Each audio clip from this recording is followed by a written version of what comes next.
আসসালামু আলাইকুম সবাইকে। আমি আফলা আক্তার নোভা।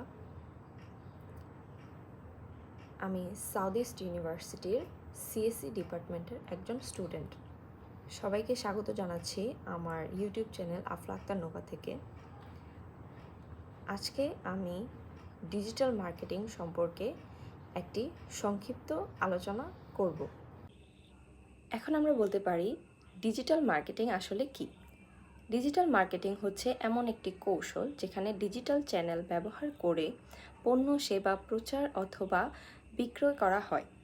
এর মধ্যে রয়েছে এসইও, সার্চ ইঞ্জিন অপটিমাইজেশন, দ্বিতীয়ত social media marketing, email marketing, content marketing, paid ads এবং আরও অনেক কিছু। এর মাধ্যমে লক্ষ্য করা হয় সঠিক সময়ে সঠিক মানুষের কাছে সঠিক বার্তাটি পৌঁছানো। এখন আমরা কথা বলবো ডিজিটাল মার্কেটিংয়ে ক্যারিয়ার ডেভেলপমেন্টের ক্ষেত্রে কী কী বিষয়গুলো সুযোগ রয়েছে। যেমন ডিজিটাল মার্কেটিংয়ে বিভিন্ন ক্যারিয়ারের সুযোগ রয়েছে, যেমন SEO specialist, content marketer, digital analytics, social media manager, paid media expert. এই চাকরিগুলোতে আপনি ফ্রিল্যান্সিং, রিমোট জব অথবা বড় বড় কোম্পানিতে ফুল টাইম কাজের সুযোগ পেতে পারেন। এছাড়া এর সবচেয়ে ভালো দিক হলো এই স্কিলগুলো অনলাইনে সহজেই শেখা যায়। এখন আমরা জানব এসইও এবং র্যাঙ্কিং ফ্যাক্টর সম্পর্কে। এসইও কী? এসইও হলো এমন একটি প্রক্রিয়া যার মাধ্যমে আপনার ওয়েবসাইট সার্চ ইঞ্জিনে প্রথম পৃষ্ঠায় বা টপ পজিশনে থাকবে। এতে ওয়েবসাইটে অর্গানিক ভিজিটর আসে। যখন কেউ কোনো বিষয় সার্চ করে তখন সেই বিষয় সংক্রান্ত আপনার ওয়েবসাইট যেন গুগলের প্রথম পৃষ্ঠায় আসে। এতে আপনি বেশি ভিজিটর পাবেন, যার ফলে বিক্রির জনপ্রিয়তা, ব্র্যান্ড ভ্যালু বাড়বে। এসইও এমন একটি শক্তিশালী কৌশল যা যে কোনো ডিজিটাল ব্যবসা বা ওয়েবসাইটকে এক্সপোনেনশিয়ালভাবে এগিয়ে নিতে পারে। আপনি যদি অনলাইন মার্কেটিং, কন্টেন্ট তৈরি বা ই কমার্স করে থাকেন তাহলে এসইও শেখা আপনার জন্য অপরিহার্য। এসইওতে বেশ কিছু র্যাঙ্কিং ফ্যাক্টর কাজ করে, যেমন কিওয়ার্ড অপটিমাইজেশন হলো আপনি যে বিষয় নিয়ে লিখছেন সেটার জন্য কিওয়ার্ড ব্যবহার করলে সার্চ ইঞ্জিন বুঝতে পারে বিষয়টা কী। এক্ষেত্রে দুটি ফ্যাক্টর কাজ করে, এক হলো ডোমেন ফ্যাক্টর, দ্বিতীয়টি হলো পেজ ফ্যাক্টর। ডোমেন ফ্যাক্টর বলতে বোঝানো হয় ওই ওয়েবসাইটের নাম, বয়স এবং প্রভাব। পুরনো ডোমেইন সাধারণত গুগলের কাছে বেশি গ্রহণযোগ্য। একটি 5 বছর পুরনো ওয়েবসাইট এবং একটি 5 মাস পুরনো ওয়েবসাইটের তুলনায় বেশি র্যাঙ্কিং পাওয়ার সম্ভাবনা রাখে। এটি একটি স্কোর 0 থেকে 100 যা বলে দেয় ওই ওয়েবসাইট কতটা শক্তিশালী। ডিএ অর্থাৎ ডোমেন অথরিটি, যত বেশি র্যাঙ্কিং সম্ভাবনা তত বেশি। এক্ষেত্রে একটি বিষয় বলে আমি আপনাদেরকে স্পষ্টতা দিতে পারি, তা হলো যদি আপনার টার্গেট কিওয়ার্ড ডোমেনে থাকে, যেরকম বেস্ট শু ইন বাংলাদেশ.com, তবে তা ইউজার এবং সার্চ ইঞ্জিনে উভয়ের কাছে স্পষ্টতা তৈরি করে। এখন আমরা বলবো পেজ ফ্যাক্টর সম্পর্কে। পেজ ফ্যাক্টর হলো যে পেজগুলো আমরা এসইও করি, কন্টেন্ট আপলোড করি, সেই পেজগুলো কিভাবে অপটিমাইজ করা হয়েছে তা সরাসরি প্রভাব ফেলে। এটাই হলো পেজ ফ্যাক্টর।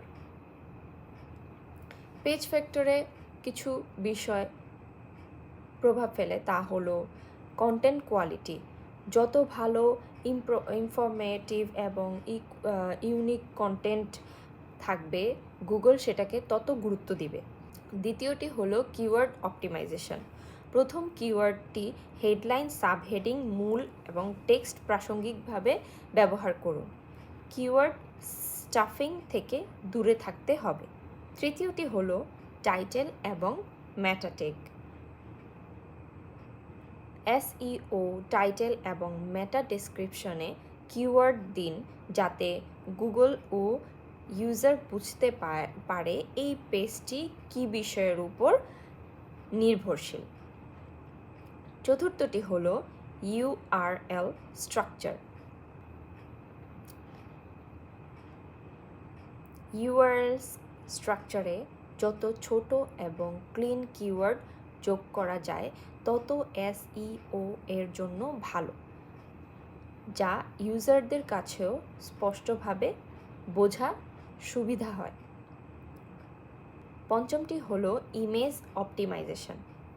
প্রতিটি ইমেজে এএলটি অ্যাট্রিবিউট ব্যবহার করুন, এতে এসইও এবং অ্যাক্সেসিবিলিটি দুটোই ভালো হয়। ষষ্ঠটি আমরা ধরতে পারি লোডিং স্পিড। গুগল পেজ স্পিডকে র্যাঙ্কিং ফ্যাক্টর হিসেবে ধরে। আপনার ওয়েব পেজ যত দ্রুত লোড হবে তত ভালো। সপ্তমটি হলো মোবাইল ফ্রেন্ডলিনেস। আজকের দিনে মোবাইল থেকেই প্রায় 70%-এরও বেশি ট্রাফিক আসে, তাই মোবাইল ফ্রেন্ডলি ডিজাইন আবশ্যক। অষ্টমটি হলো অভ্যন্তরীণ লিঙ্কিং। নিজের সাইটের জন্য রিলেটেড পেজ লিঙ্ক দেওয়া হলে গুগল বুঝতে পারে আপনার কন্টেন্টের গভীরতা এবং কাঠামো কীরকম। সর্বোপরি আমরা বলতে পারি এসইও করার ক্ষেত্রে ডোমেন ফ্যাক্টর এবং পেজ ফ্যাক্টর আপনাকে অবশ্যই সমন্বয় করতে হবে, তা না হলে আপনি গুগলের প্রথম পৃষ্ঠায় র্যাঙ্ক করতে পারবেন না। র্যাঙ্কিং ফ্যাক্টরের আরেকটি গুরুত্বপূর্ণ দিক হলো কন্টেন্ট ও বাউন্স রেট। আপনার কন্টেন্ট যদি মানসম্মত হয়, ভিজিটর যদি বেশি সময় কাটায় আপনার ওয়েবসাইট এবং পেজে, তাহলে গুগল ধরে নেয় আপনার পেজ এবং ওয়েবসাইটটি ভালো। অপরদিকে কেউ যদি আপনার পেজ অথবা সাইটে ঢুকে 5 সেকেন্ডের মধ্যে বেরিয়ে যায়, তাহলে গুগল সেটাকে ধরে নেয় কন্টেন্ট বাজে অথবা আপনার পেজ বাজে। এখন আমরা জানব এসইও এর উন্নত কৌশল এবং ফ্যাক্টরগুলো সম্পর্কে। এসইওতে শুধু কিওয়ার্ড ব্যবহার করলেই হয় না, এখানে আরও গভীরভাবে কাজ করতে হয়, যেমন লিঙ্ক এবং টাইম লোড। এখানে আপনার ইন্টারনাল লিঙ্ক অন্যান্য সাইটের সাথে যুক্ত করতে হবে, যেমন ব্যাংক লিঙ্ক অথবা ওয়েবসাইটের বিভিন্ন পেজ লোড যত কম হবে তত ভালো। এখানে ব্যবহারকারীর অভিজ্ঞতাও একটি বড় ভূমিকা রাখে। ওয়েবসাইট ইউজার ফ্রেন্ডলি হলে মানুষ বেশি সময় কাটাবে, বেশি কনভার্ট করে।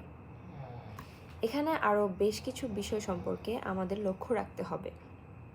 সেগুলো হলো ইউজার ইন্টেন্ট, বুঝে কন্টেন্ট তৈরি করা।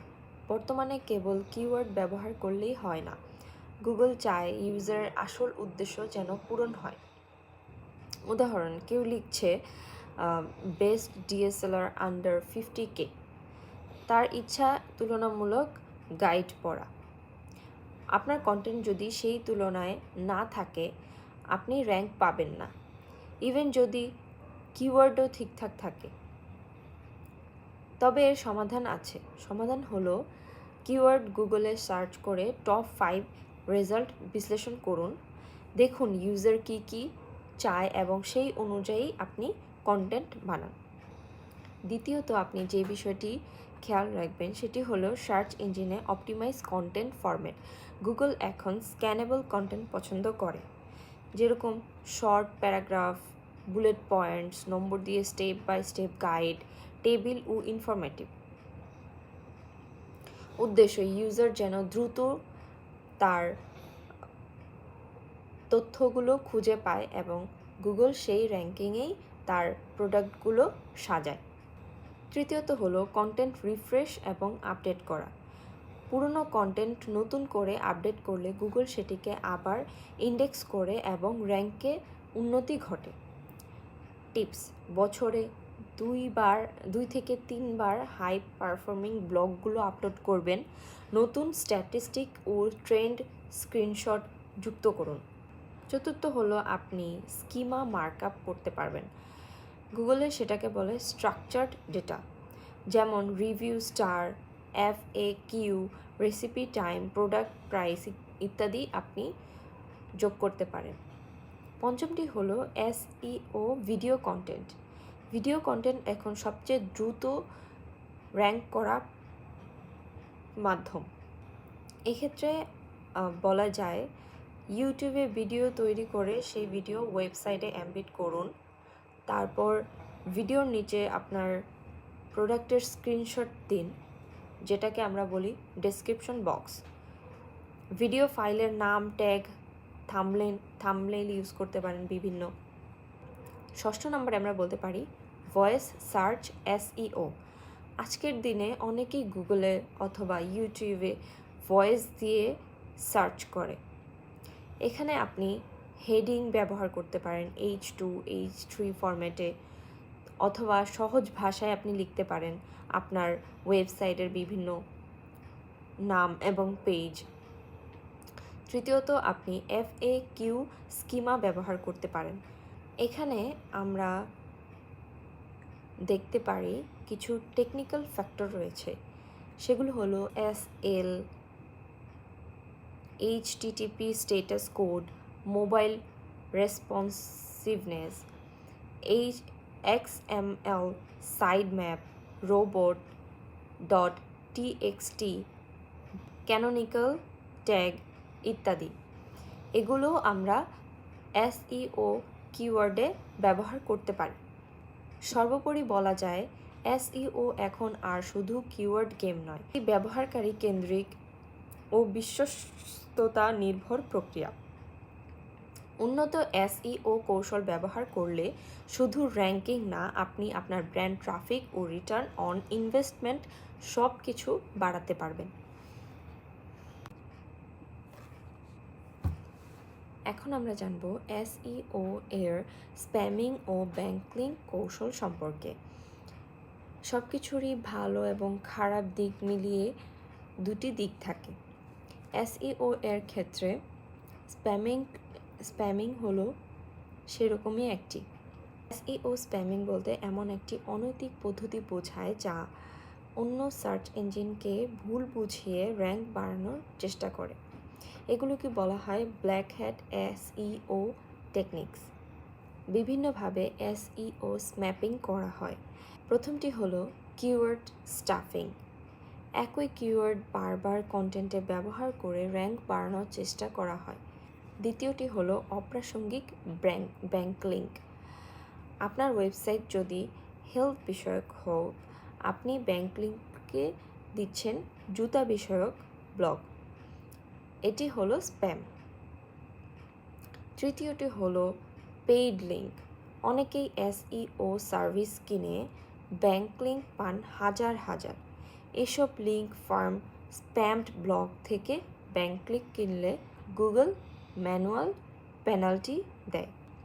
এসব SEO স্ম্যাপিং থেকে বাঁচতে সবচেয়ে কার্যকরী উপায় হলো ব্যাকলিঙ্ক। ব্যাকলিঙ্ক হলো হোয়াইট হ্যাট SEO।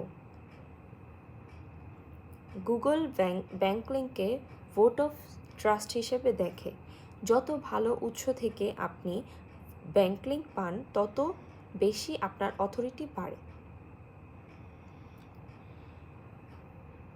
ব্যাকলিঙ্কের কিছু বিষয় মাথায় রাখতে হবে, সেগুলো হলো guest posting, broken link building, high quality directions and social signal and profile linking. Guest পোস্টিংয়ে আপনার যেসব বিষয়গুলো মাথায় রাখতে হবে সেগুলো হলো রিলেটেড বা ইন্ডাস্ট্রি বিষয়ক ব্লগে গিয়ে আর্টিকেল লিঙ্ক না দেয়া। এটা এখনও পর্যন্ত সবচেয়ে শক্তিশালী ব্যাকলিঙ্ক কৌশল। ব্রোকেন লিঙ্ক বিল্ডিংয়ে অন্য সাইডে ভাঙা লিঙ্ক খুঁজে বের করে, সেগুলো অন্য জায়গায় আপনার পেজ লিস্টকে সাজেস্ট করে। এতে তারাও উপকার পান, আপনিও ব্যাংক লিঙ্ক পান।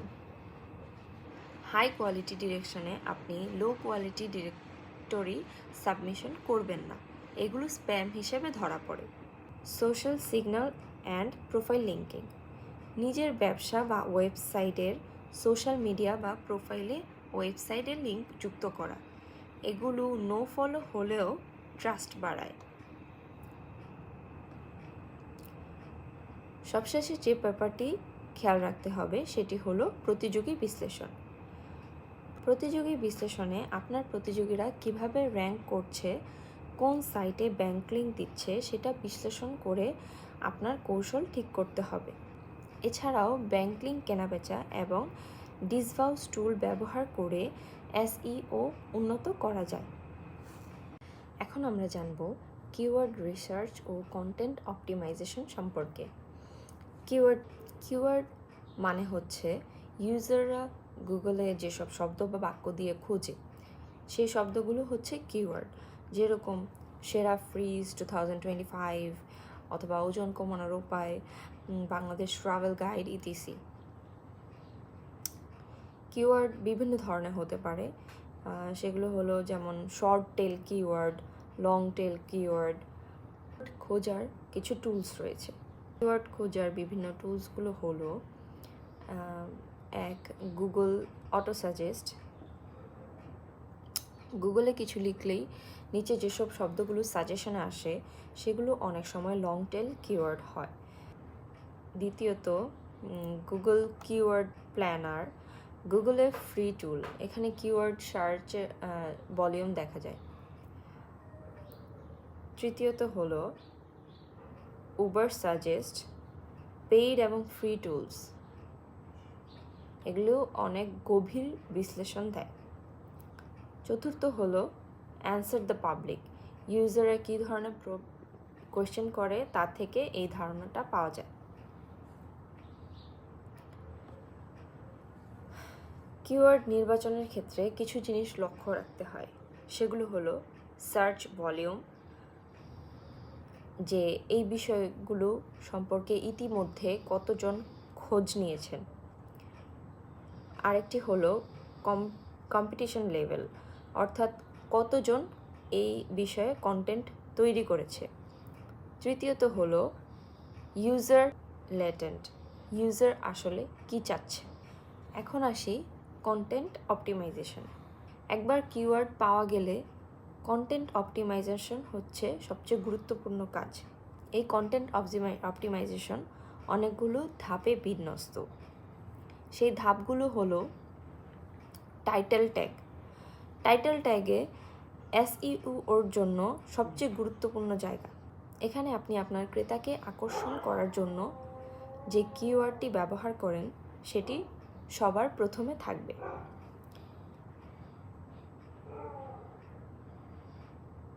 অপরটি হলো মেটা ডেসক্রিপশন। এখানে যে কিওয়ার্ডটি আপনি ব্যবহার করবেন তার সংক্ষিপ্ত সারাংশ থাকবে। এটি থাকবে 150 থেকে 160 অক্ষরের মধ্যে, যাতে আকর্ষণ করে আপনার ইউজারদের। তৃতীয়ত হচ্ছে URL স্ট্রাকচার। URL স্ট্রাকচার আপনি সহজবোধ্য করতে পারেন। URL স্ট্রাকচারটি আপনি যত সম্ভব সহজবোধ্য করবেন, তা আপনার ইউজারদেরকে সবচেয়ে বেশি আকর্ষিত করবে। চতুর্থত হলো আপনি H1, H2 ট্যাগ কিওয়ার্ড ব্যবহার করুন। H1 হচ্ছে মূল শিরোনাম, H2 অথবা H3 হচ্ছে সাব হেডিং। এগুলো প্রাসঙ্গিকভাবে কিওয়ার্ড যুক্ত করলে SEO শক্তিশালী হয়। কন্টেন্ট অপটিমাইজেশনে কন্টেন্টকে আপনি সহজ এবং স্ক্যানযোগ্য রাখার চেষ্টা করুন। যেরকম আপনি ছোট প্যারাগ্রাফ অথবা বুলেট পয়েন্ট, প্রশ্ন অথবা উত্তর ফরম্যাট, বোল্ড, আইটালিক ব্যবহার করতে পারেন। এক্ষেত্রে আপনার কন্টেন্টটি সহজবোধ্য এবং ইউজারদের কাছে ও গ্রহণযোগ্যতা পাবে। এখন আমরা সোশ্যাল মিডিয়া মার্কেটিং এবং অপটিমাইজিং সম্পর্কে জানব। সোশ্যাল মিডিয়ার ভূমিকা। Facebook, Instagram, LinkedIn, Twitter, app এসব এখন শুধু যোগাযোগের মাধ্যম নয়, বরং ব্র্যান্ডিং এবং বিক্রয়ের শক্তিশালী প্ল্যাটফর্ম।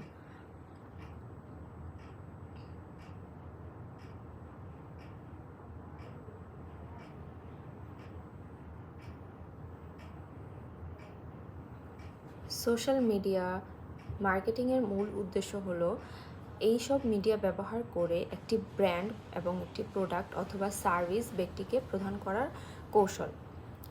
এর মাধ্যমে আপনি আপনার লক্ষ্যমাত্রার গ্রাহকদের কাছে পৌঁছাতে পারবেন, ব্র্যান্ড সচেতনতা বাড়াতে পারবেন, বিক্রি বাড়াতে পারবেন, ওয়েবসাইট ট্রাফিক আনতে পারবেন।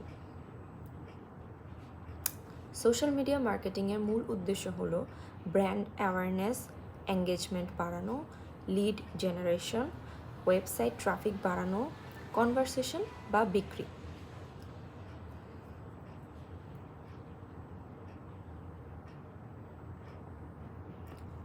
সোশ্যাল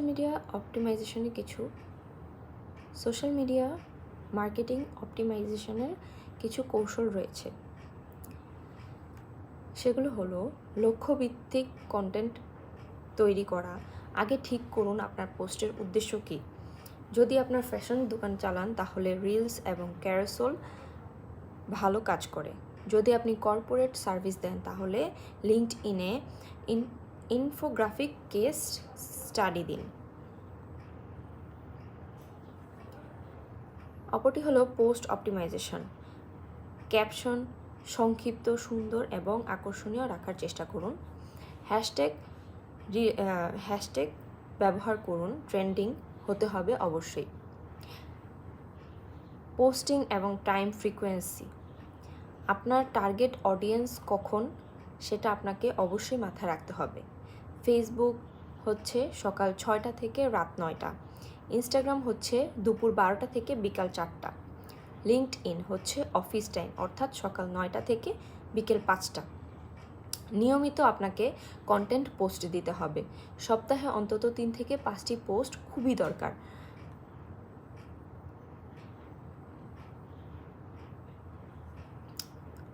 আরেকটি মাধ্যম হলো পেইড বুস্ট অথবা অ্যাড ক্যাম্পেইন। অর্গানিক রিচ দিন দিন কমছে, তাই বাজেট থাকলে অবশ্যই একটি ফেসবুক অ্যাড অথবা ইনস্টাগ্রাম অ্যাড ব্যবহার করে পোস্ট বুস্ট দিন। ভালো টার্গেটিং করুন, যেমন আপনার প্রোডাক্টের চাহিদা কোন বয়সের মানুষের কাছে বেশি সেটা আপনি খোঁজ নিয়ে তা অনুযায়ী আপনি বুস্টিং করাতে পারবেন।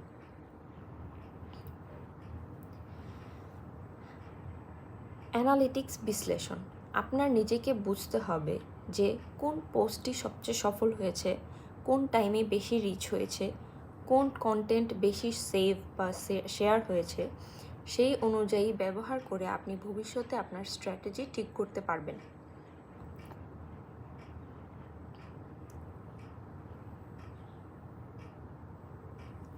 বিজ্ঞাপন এবং অ্যানালিটিক্স। বিজ্ঞাপন একটি পেইড বিজ্ঞাপন দিয়ে টার্গেট কাস্টমারে পৌঁছানো যায়। প্রতিটি পোস্টের এঙ্গেজমেন্ট আপনি বিজ্ঞাপন এবং অ্যানালিটিক্স দ্বারা মাপতে পারবেন। এটি একটি গুরুত্বপূর্ণ বিষয়। সোশ্যাল মিডিয়া মার্কেটিংয়ের মাধ্যমে আপনি আপনার গ্রাহকদের কাছে সবচেয়ে বেশি পণ্য প্রচার করতে পারবেন। তো আমাদের যদি সোশ্যাল মিডিয়া মার্কেটিং সম্পর্কে ভালো জ্ঞান থাকে তাহলে আমরা আমাদের ব্যবসা খুবই সুন্দর এবং স্মুথলি প্রচারণা করতে পারব। এখন আমরা জানব গুগল অ্যাডস পরিচিতি ও এর প্রকারভেদ নিয়ে। গুগল অ্যাডস কি আসলে? গুগল অ্যাডস হলো এমন একটি পেইড বিজ্ঞাপন প্ল্যাটফর্ম যেখানে আপনি আপনার টার্গেট অডিয়েন্সকে সামনে আনতে পারবেন। সেটা অবশ্যই গুগল নিজে করে দিবে। আপনি শুধু আপনার স্ট্র্যাটেজি এবং ব্যবসার মূল লক্ষ্যগুলো আপনি আপনার অ্যানালিটিক্সকে বলবেন এবং গুগল সেটাকে ডোমেন এবং ফ্যাক্টর দিয়ে পরিমাপ করে আপনার অডিয়েন্সের সামনে সেটা একটি নির্দিষ্ট এবং আদর্শ গুগল অ্যাডের দুটি টাইপ রয়েছে। সেগুলো হলো ডিসপ্লে অ্যাড, যেমন ডিসপ্লে অ্যাড হলো ওয়েবসাইটে ভিজুয়াল অ্যাডস, যেগুলো আপনি আপনার গুগল ক্রোমে গেলে ডাইরেক্টলি সেটা দেখা যাবে। সেটার ক্ষেত্রে অডিয়েন্সের চাহিদা তুলনামূলক একটু কম। বাট আরেকটা হলো ভিডিও অ্যাডস। ভিডিও অ্যাডস হলো আপনি ইউটিউবে ভিডিওর আগে বা মাঝে বা শেষে আসে। এসব ক্ষেত্রে প্রচারণার চান্স অনেক বেশি, কারণ হচ্ছে গিয়ে এখনকার সময়ে সবাই ইউটিউবে দিকে আকর্ষণ বেশি। সেটা আপনার যে কোনো বয়সের মানুষ হতে পারে, বাচ্চা এবং অনেক অ্যাডাল্ট মানুষও ইউটিউবের সাথে জড়িত। তাই আমাদের ভিডিও অ্যাডসের মাধ্যমে প্রচারণা করলে সেই প্রচারণাটার চান্স অনেকাংশে বেশি থাকে। এখন আমরা ওয়েবসাইট অ্যানালিটিক্স ও অডিট সম্পর্কে জানব।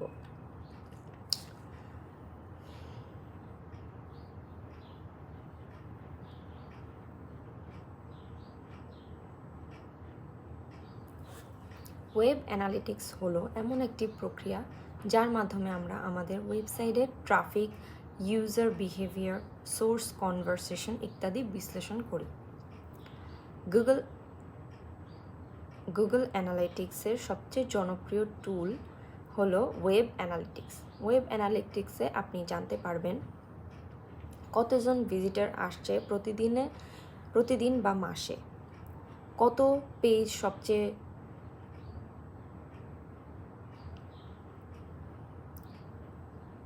কোন পেজ সবচেয়ে বেশি ভিজিট হয়, ইউজাররা মোবাইল থেকে এসছে নাকি কম্পিউটার থেকে, তারা কতক্ষণ সাইটে ছিল, তারা কোন দেশের বা কোন শহরের, এগুলো সম্পর্কে আপনি ধারণা পাবেন। এখন আমরা বলতে পারি ওয়েব অডিট তাহলে কি। ওয়েবসাইট অডিট হলো একটি পর্যালোচনা বা বিশ্লেষণ প্রক্রিয়া যেখানে ওয়েবসাইটের পারফরম্যান্স, টেকনিক্যাল সমস্যা, এসইও ইস্যু, ইউজারের এক্সপিরিয়েন্স বিশ্লেষণ করা হয়। অডিটের প্রধান দিকগুলো হলো টেকনিক্যাল এসইও অডিট, ওয়েবসাইটের লোড টাইম কেমন, মোবাইল ফ্রেন্ডলি কিনা, এসএসএল এইচটিটিপিএস আছে কিনা, রোবট টিএক্সটি ও সাইট ম্যাপ এক্সএমএল ঠিক আছে কিনা। দ্বিতীয়ত অন পেজ এসইও অডিট, এটাতে আমরা লক্ষ্য করি যে টাইটেল, মেটা ডেসক্রিপশন ঠিক আছে কিনা, কন্টেন্ট কিওয়ার্ড ঠিক আছে কিনা, ইমেজ এএলটি ট্যাগ দেওয়া আছে কিনা, এগুলো। 3 নম্বরে আমরা চেক করি যে ব্যাঙ্ক লিঙ্ক ও অফ পেজ অডিট, কে ব্যাঙ্ক লিঙ্ক দিচ্ছে, স্প্যাম স্কোর বেশি কিনা, এগুলো আমরা ওয়েবসাইট অডিটের মাধ্যমে চেক করি।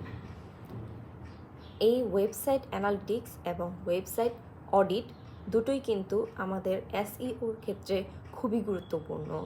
এগুলো ডিজিটাল মার্কেটিংয়ে একটি গুরুত্বপূর্ণ ভূমিকা পালন করে। এসব ক্ষেত্রে আমাদের অবশ্যই খেয়াল রাখা উচিত। সবগুলো বিষয় সর্বোপরি আলোচনা করার মাধ্যমে আজকে আমি আমার এই সংক্ষিপ্ত আলোচনাটি শেষ করছি। আজকের এই সেশনে আমরা দেখলাম ডিজিটাল মার্কেটিং কি, এসইও কিভাবে কাজ করে, কন্টেন্ট ও কিওয়ার্ডের গুরুত্ব, সোশ্যাল মিডিয়া এবং গুগল অ্যাডস এর প্রভাব। আশা করি আপনারা একটি পরিষ্কার ধারণা পেয়েছেন, আগ্রহ জন্মেছে আরও শেখার। ডিজিটাল মার্কেটিং বাংলাদেশের জন্য একটি অভাবনীয় সম্ভাবনার সুযোগ। এটিকে কাজে লাগিয়ে আমরা আমাদের বিভিন্ন কাজ এবং কর্মে সব জায়গায় আমরা আমাদের পণ্য এবং সেবা বিক্রয় এবং প্রচারণা চালাতে পারি। ডিজিটাল মার্কেটিংয়ের ক্ষেত্রে ভবিষ্যৎ অনেক পরিষ্কার এবং অনেক উন্নত। তাই আমাদের উচিত ডিজিটাল মার্কেটিং শেখা এবং এটির দিকে যে ভবিষ্যৎ, সেই ভবিষ্যতের দিকে আমরা আগ্রহ জাগানো। ধন্যবাদ সবাইকে।